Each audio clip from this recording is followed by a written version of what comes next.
Assalamualaikum warahmatullahi wabarakatuh. Bersama kesulitan ada kemudahan. Dan salam manis matematika. Nikmat sekali mencoba lagi dengan saya Pak Zaki Hidayat. Kali ini saya akan menjelaskan tentang konsep dasar dari perbandingan trigonometri. Mau tahu materinya seperti apa? Come on, let's check it out. Tapi sebelum dimulai, jangan lupa untuk like, komen, share, subscribe, dan notification agar kalian tidak ketinggalan video dari Pak Zaki. Terima kasih. Oke, mendengar kata trigonometri, kita harus tahu dulu trigonometri itu apa sih? Oke, apa itu trigonometri? Trigonometri itu berasal dari bahasa Yunani. Ya, berasal dari bahasa Yunani kata trigonometri. Penggalan katanya ada dua, trigonon, satunya lagi metron, ya, atau bisanya dibilang trigonos atau metros. Trigonon artinya tiga sudut, namanya trigonon. Tri berarti tiga, gonon berarti sudut.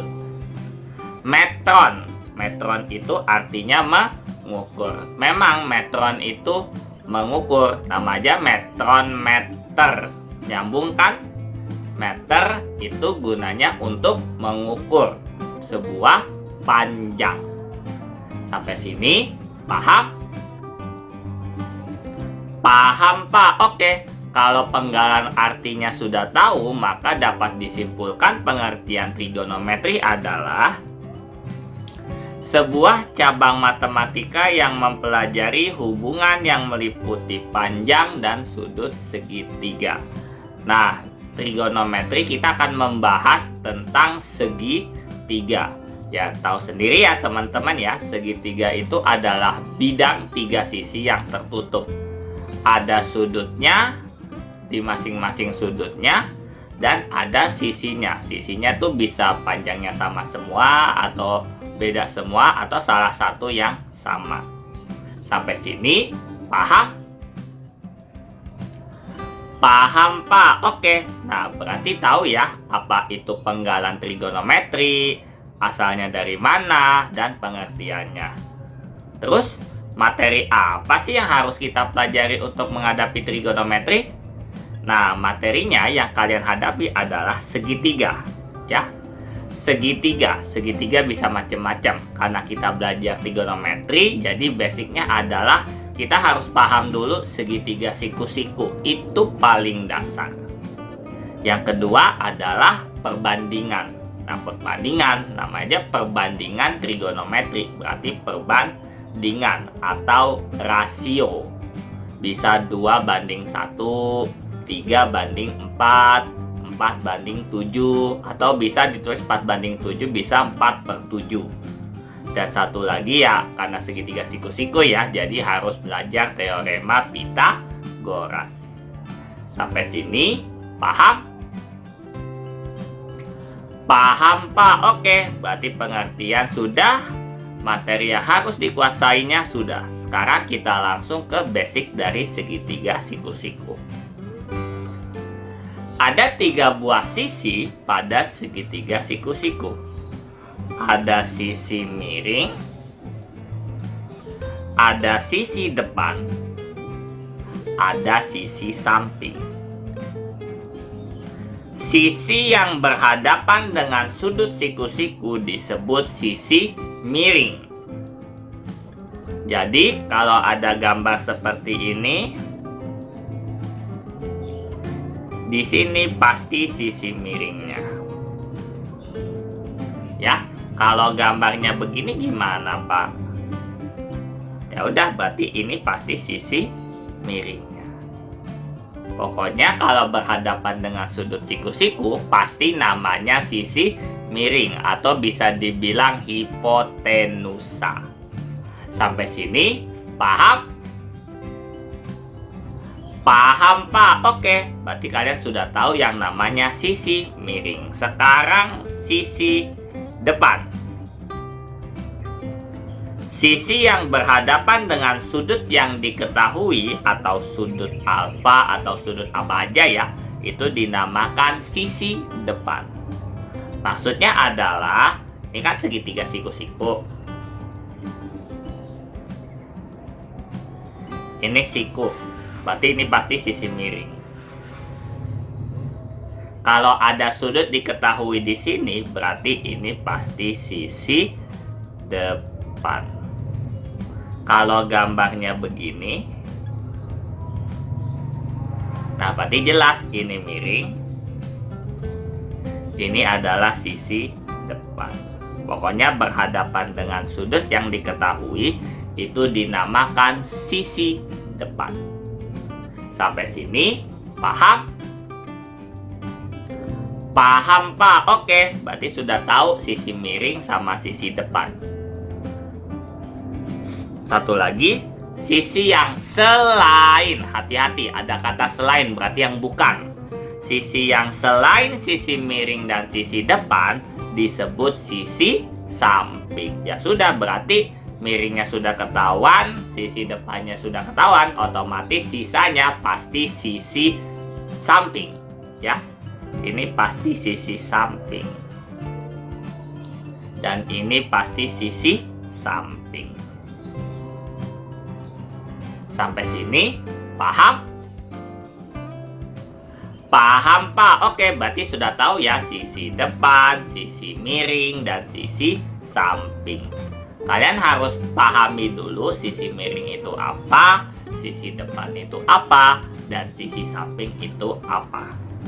Sampai sini paham? Paham Pak? Oke, berarti sudah tahu sisi pada segitiga siku-siku. Namanya aja segitiga siku-siku ya, berarti berlaku yang namanya rumus Pitagoras. Ya. Rumus Pitagoras adalah X kuadrat ditambah Y kuadrat sama dengan R kuadrat. Ya. Di mana X-nya adalah sisi samping, Y-nya adalah sisi depan karena berhadapan dengan sudut alfa. R adalah sisi miring karena berhadapan dengan sudut siku-siku. Maka berlaku rumus Pitagoras adalah X kuadrat ditambah Y kuadrat sama dengan R kuadrat. Sampai sini paham? Paham Pak? Oke. Nah berarti sudah tahu segitiga siku-sikunya, sisi-sisinya apa, dan rumusnya apa. Sekarang kita langsung masuk ke yang namanya keenam perbandingan trigonometri. Perbandingan trigonometri ada 6. Ada sin, ada cos, ada tangen maksud Bapak, ada kosekan, ada sekan, dan terakhir adalah kotangen. Ya, kita beralih ke sinus dulu. Pengertian sinus adalah perbandingan antara sisi depan terhadap sisi miring. Tulisannya ya biasa sin alfa. Rumus dari sin alfa itu adalah depan per miring alias demi ya.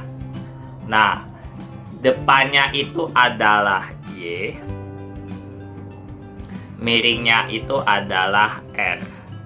Karena perbandingan antara sisi depan terhadap sisi miring, berarti sin alfa rumusnya adalah Y per R. Sampai sini paham? Paham Pak? Oke, itu pengertian dari sinus. Sekarang pengertian dari kosinus.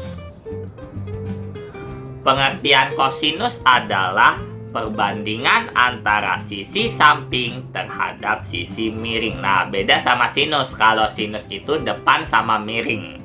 Kalau cos berarti samping sama miring.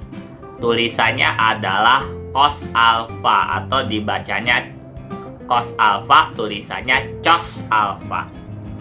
Rumus cos alfa adalah samping per miring atau yang biasa dikatakan sebagai sami. ya. Di mana X adalah sisi samping, R adalah sisi miring. Berarti rumus cos alfa adalah X per R. Sampai sini paham? Paham Pak? Oke, berarti sinus udah, kosinus udah. Sekarang tangen. Nah, tangen beda nih. Pengertiannya adalah perbandingan antara sisi depan terhadap sisi samping. Ingat, hati-hati, ada sisi samping. Kalau sinus kan depan per miring ya, alias demi ya. Karena tangen itu depan per samping. Tulisannya bisa tan alfa atau TG alfa ya, tangen alfa, atau biasanya kita bilangnya tangen alfa ya. Rumus dari, maaf ini bukan sin ya, ini harusnya tangen. Rumus dari tangen alfa adalah depan per samping alias desa.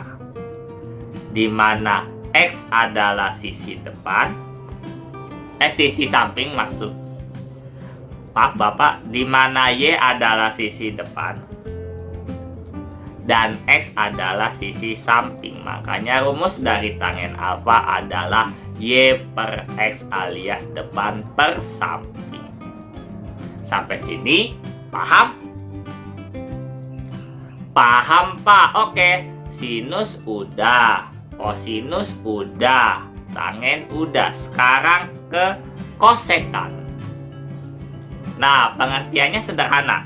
Kosekan adalah kebalikan perbandingan dari sinus. Nah, kebalikan berarti posisi dari sinus rumusnya itu dibalik.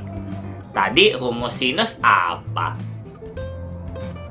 Depan per miring Pak? Ya, betul. Nah, karena kosekan jadi dibalik aja. Jadi rumus kosekan alfa miring per depan Pak. Ya, betul. Rumus dari kosekan alfa adalah miring per depan.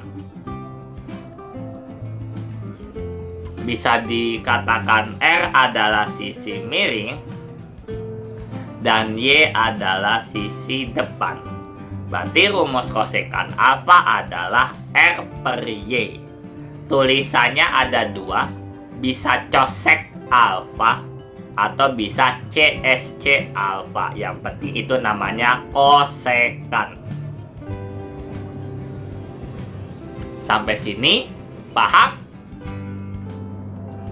Paham Pak? Oke, rumus kosekan sudah. Sekarang rumus sekan. Nah, sekan itu adalah kebalikan perbandingan dari kosinus. Kalau kosinus rumusnya adalah samping per miring, berarti sekan kan dibalik tuh, jadinya rumus sekan alfa apa? Miring per samping Pak? Ya, betul, itu miring per samping. Tulisannya bisa secan alfa atau sek alfa. Rumus sekan alfa adalah misa atau miring per samping. Ya, di mana R adalah sisi miring dan X adalah sisi samping. Berarti rumus sekan alfa adalah R per X. Sampai sini paham? Paham Pak? Oke. Nah, itu sekan. Sekarang terakhir yaitu kotangen. Ya. Kotangen ini adalah kebalikan perbandingan dari tangen. Berarti kalau tangen rumusnya adalah depan per samping, berarti kotangen adalah rumusnya samping per depan atau sade. Ya. Tulisannya ada 3. Bisa cot alfa atau bisa dikatakan kot alfa. Bisa cotan alfa. Bisa CTG alfa. Jadi ada 3 tulisan dari kotangen alfa. Rumus kotangen alfa adalah X per Y, di mana X adalah sisi samping dan Y adalah sisi depan. Berarti kotangen alfa rumusnya adalah sade. Tadinya tangen kan desa, berarti kalau Kotangen tinggal dibalik aja, yaitu sade. Sampai sini paham? Paham Pak? Oke, berarti kalian sudah tahu keenam perbandingan trigonometri. Pastikan teman-teman pahami segitiga siku-sikunya, sisi-sisinya, rumus Pitagorasnya, dan keenam perbandingan trigonometrinya. Ada sin, ada cos, ada tangen, ada sekan, ada kosekan, dan ada kotangen. Sampai sini paham?